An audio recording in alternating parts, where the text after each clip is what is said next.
Hai semua, di video kali ini saya mau membagikan resep olahan ubi jalar lagi. Bikinnya sangat gampang, tampilannya unik dan menarik, cocok banget untuk dijadikan ide jualan. Kue ini juga bisa ya untuk dijadikan frozen food dan bisa awet hingga berbulan-bulan. Untuk rasanya dijamin enak banget, jadi jika kalian penasaran bagaimana cara bikinnya, silahkan simak dan tonton videonya sampai selesai.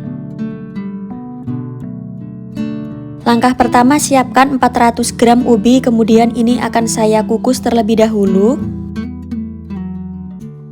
Setelah ubi jalar sudah empuk, kemudian ini akan saya angkat. Untuk ubinya ini boleh juga diganti dengan ubi ungu ya.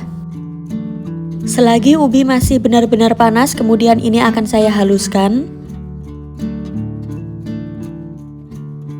Pastikan ubinya ini benar-benar halus supaya nanti hasil kuenya enak.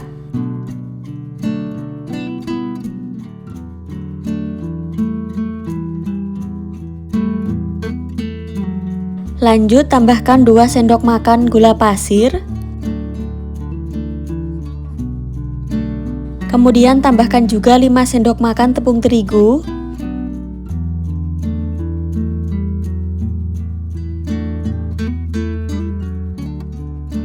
Semua bahan ini bisa kita aduk-aduk terlebih dahulu hingga benar-benar tercampur merata.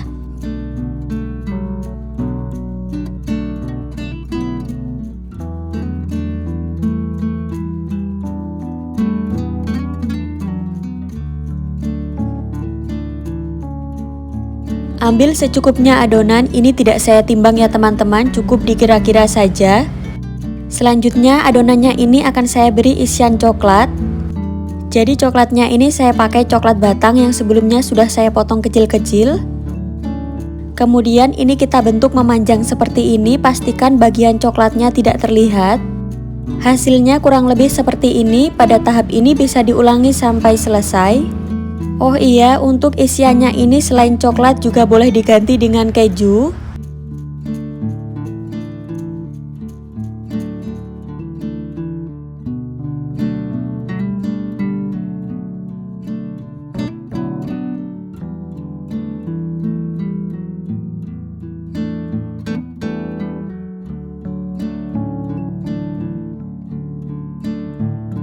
Nah, ini semuanya sudah selesai saya bentuk, kemudian bisa disisihkan terlebih dahulu. Untuk bahan adonan kulit, masukkan 75 gram tepung maizena, tambahkan 225 gram tepung terigu, masukkan juga 1/4 sendok teh garam. Aduk-aduk semua bahan kering sampai benar-benar tercampur merata. Lanjut masukkan 10 sendok makan minyak sayur.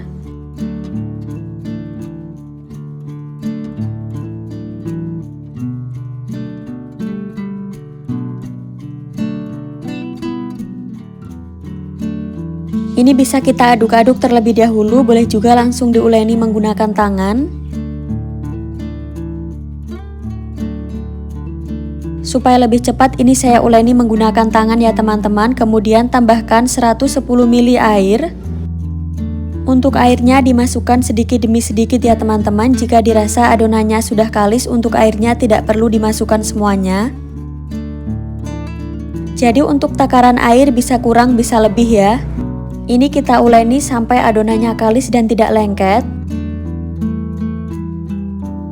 Setelah adonannya sudah kalis dan halus seperti ini, kemudian bisa didiamkan sebentar. Ini saya diamkan kurang lebih selama 30 menit.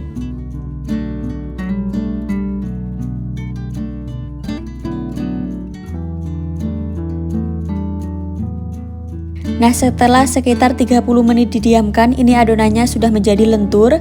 Kemudian ini akan saya bagi menjadi 2 bagian. Yang satu bagian akan saya tambahkan secukupnya pasta pandan.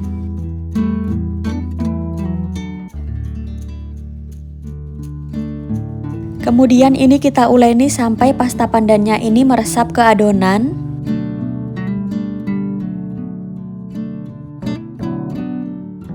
Untuk penggunaan pasta pandan juga boleh di skip. Untuk tahap selanjutnya, siapkan alas kerja, kemudian adonannya ini akan saya pipihkan.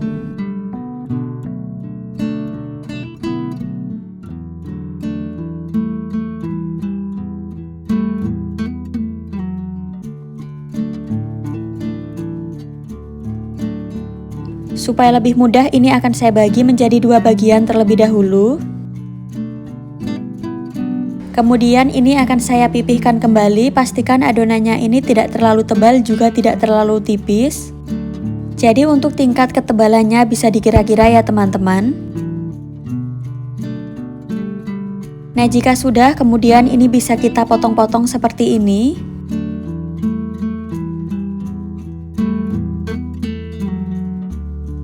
Lalu bisa kita rapi-rapikan bagian pinggirnya. Nah, untuk tingkat ketebalannya kurang lebih seperti ini.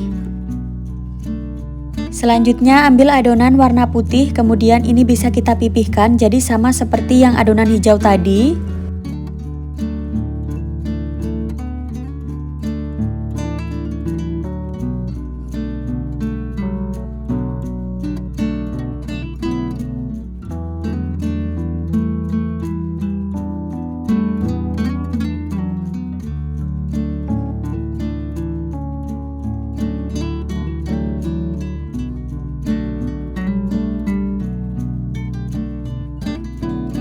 Langkah selanjutnya ambil adonan ubi, kemudian ini akan saya lilitkan adonannya tadi secara selang-seling seperti ini.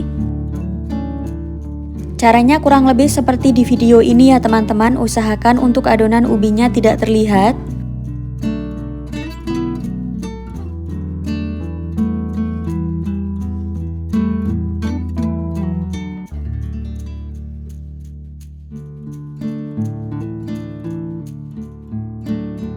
Untuk bagian bawahnya bisa kita cubit dan dirapikan seperti ini supaya ubinya ini nanti tidak terlihat. Nah ini tadi semuanya sudah selesai saya bentuk, untuk hasilnya sekitar 20 kue. Nah apabila mau dijadikan frozen food, ini bisa dikemas ke dalam wadah kedap udara seperti ini ya teman-teman.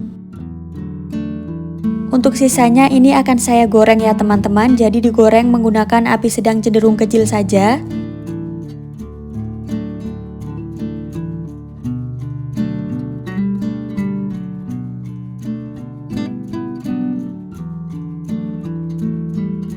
Pastikan untuk menggoreng kuenya jangan menggunakan api besar ya, supaya matangnya merata. Ini bisa kita bolak-balik supaya adonan matang merata. Karena adonan kulitnya tadi saya tambahkan tepung maizena, jadi ini walaupun sudah matang adonannya tidak terlalu berwarna coklat. Nah ini adonannya sudah matang, sudah kokoh dan sedikit kecoklatan, kemudian bisa diangkat. Jadi untuk cara penjualannya boleh dijual dalam bentuk frozen food seperti ini, juga boleh dalam bentuk kue yang sudah matang. Nah untuk tampilan bagian dalamnya kurang lebih seperti ini coklatnya lumer banget dan rasanya sangat enak. Untuk kulitnya ini sangat renyah banget ya teman-teman, dia tidak alot dan juga tidak keras. Nah untuk pengemasannya bebas ya teman-teman, boleh disesuaikan sendiri. Meskipun warnanya tidak terlalu coklat dan masih hijau cantik seperti ini, tapi ini kulitnya sudah benar-benar matang.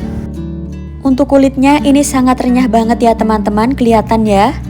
Bagaimana, mudah banget ya cara bikinnya, jadi silahkan dicoba ya resepnya. Sekian dulu, terima kasih.